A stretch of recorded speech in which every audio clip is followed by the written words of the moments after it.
I'm good, Skip.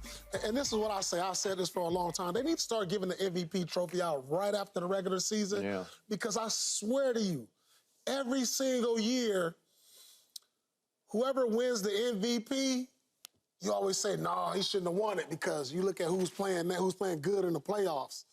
Unless they count the first round of the playoffs, because there's been some years I'm like, oh, it's easy to say Shai now. He killing in the playoffs. 29, 30 points a game, and now you see a Joker down 0-2, playing terrible right now, and you be like, oh, no, it shouldn't be him.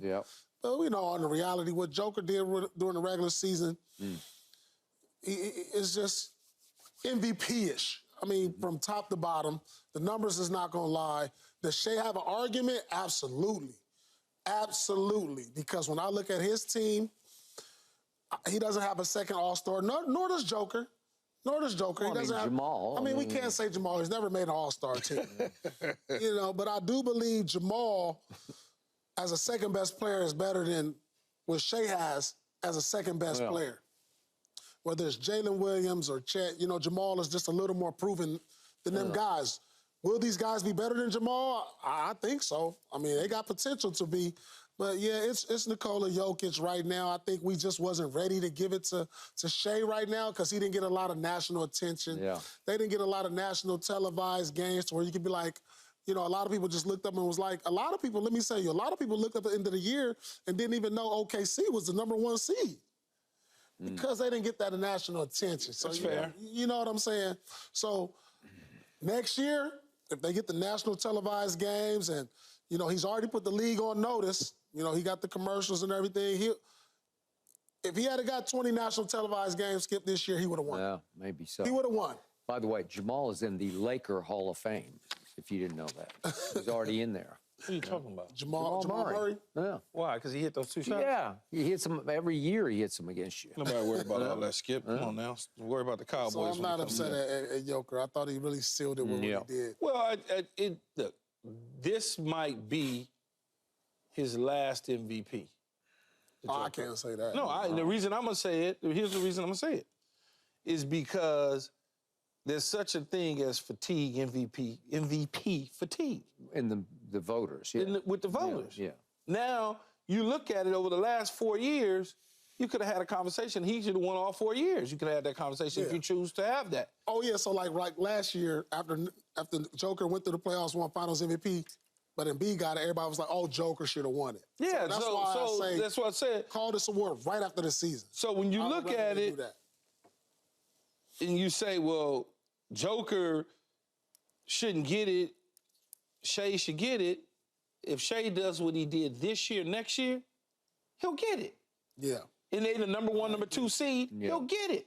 Because he got punished this year because a guy in Joker's been doing this consistently, and he just won a world championship. Yeah. So it's kind of like, okay, Shai is up next, first in line.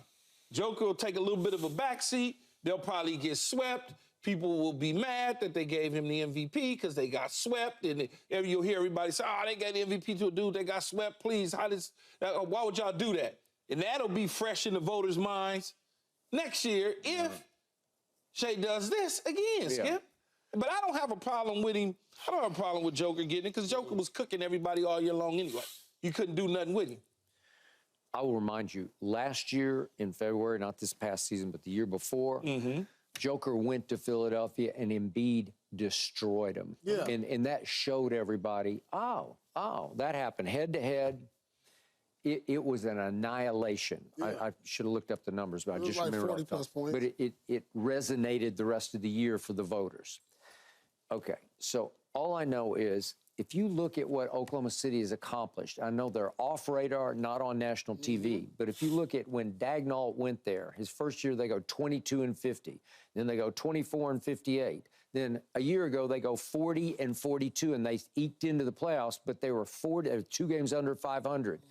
And you vault from 40 wins to 57 wins to 25 losses, 57-25.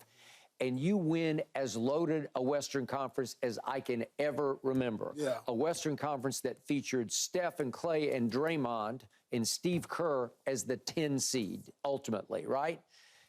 top to bottom, it was star-studded and star-packed.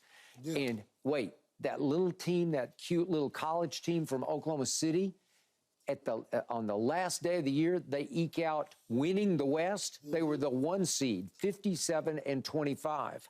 And he was obviously the best player on the best team by far, because it's hard to make a case for who the second best player is.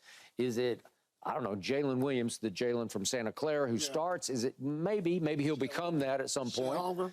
Maybe it's Chet. Maybe Chet, he was a rookie, but maybe you say he's the second best. Maybe it's Josh Giddey, who's been there and is more of a veteran player from Australia, but I don't know. I can't even do that. So it's hard to even say who's your Jamal Murray or your Michael Porter Jr. Michael Porter Jr. is really good. I don't care what you say. He's been great in a lot of big games and is capable of making 6 or 7 threes. So to me, it screamed for Shai to win it, because the degree of difficulty for him to lift that team all the way to the top of the West, it's hard, man. Yeah, and you did it out of nowhere off a year in which you were sub 500. That's what you call most valuable player. Yeah. Because he did that almost by himself. They're a nice young team. I love to watch them play. Yeah. And they have better depth than most people give them credit for. But they're all just now arriving right before your very eyes. This year, the regular season was about SGA MVP to me.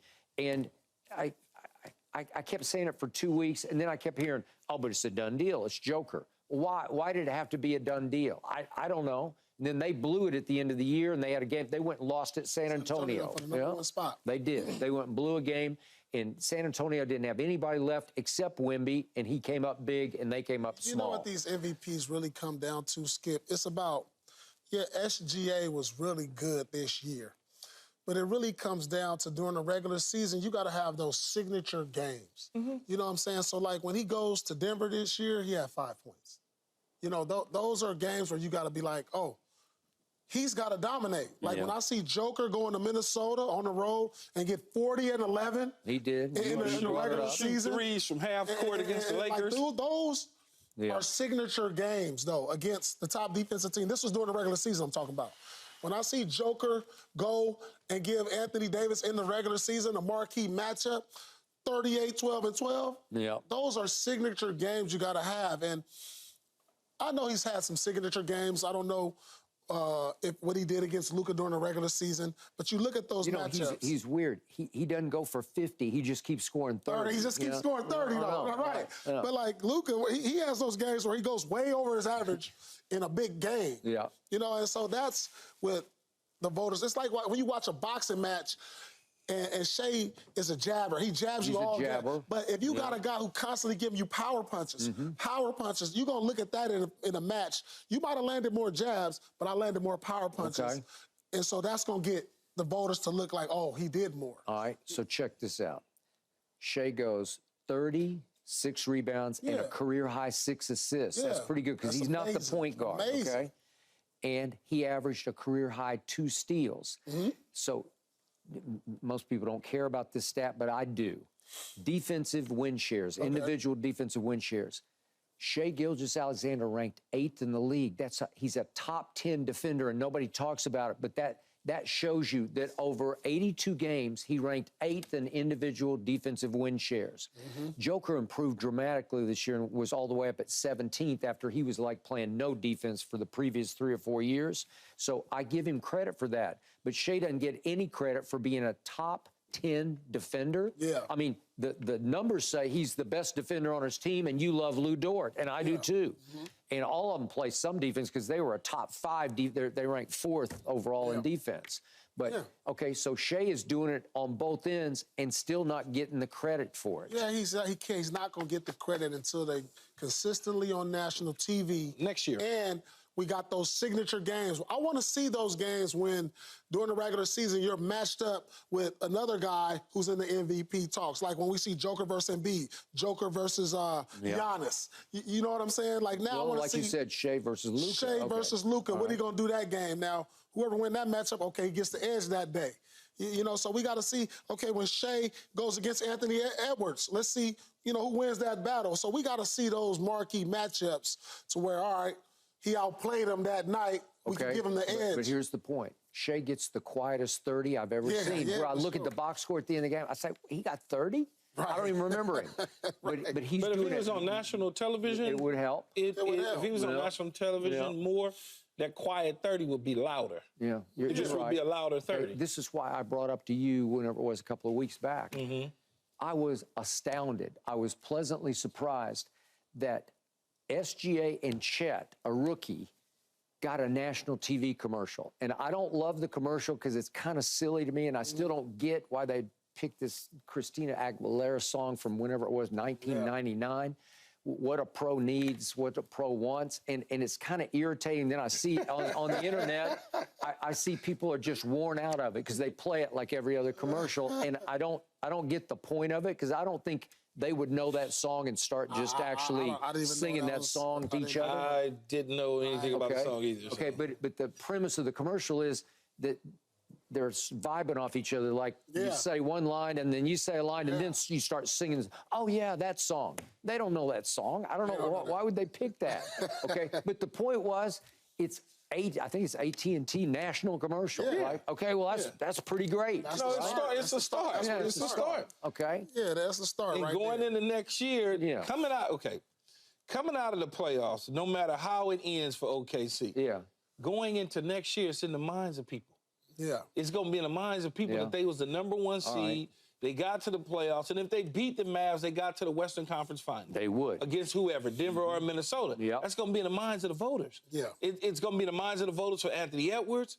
Going into next, and all they got to do is duplicate the same season. They can't have a drop-off significantly. So they just got to duplicate it. Does charisma matter in MVP voting? No, if that's the case, then Joker ain't got no charisma. Okay, he's a great post-game interview. I think he's sensational. I hang on his every word. That's not charisma. No, that ain't that charisma. It's like that dry humor. Yeah, it's dry humor, exactly. It's that dry humor. Okay, Shai's not a great interview, but I think he's like the best-dressed player in the league. Definitely got the best dress. He is up there, man. Did he wear that leather the other day? Is that? I mean, that's the new drip, though. That's the new drip. All leather? A leather tie, a leather jacket, I can't pull that off, Key. And you and me. And you don't speak for me. Don't speak for me. I'm just. I can't. But this is with the youngest guy. It's drip. They call that drip. Where did you see him walk in his walk? I think it was him, right? Yeah, with that, mustard, It's all mustard. Peanut butter, mustard or peanut butter. It was like leather from head to toe. Yeah. Tie, leather tie. Leather tie, leather bag. I was like, I guess. All right. Thanks for watching, Undisputed fans. Do you want more highlights from the show? Make sure to click that subscribe button for all the exclusive content from Undisputed.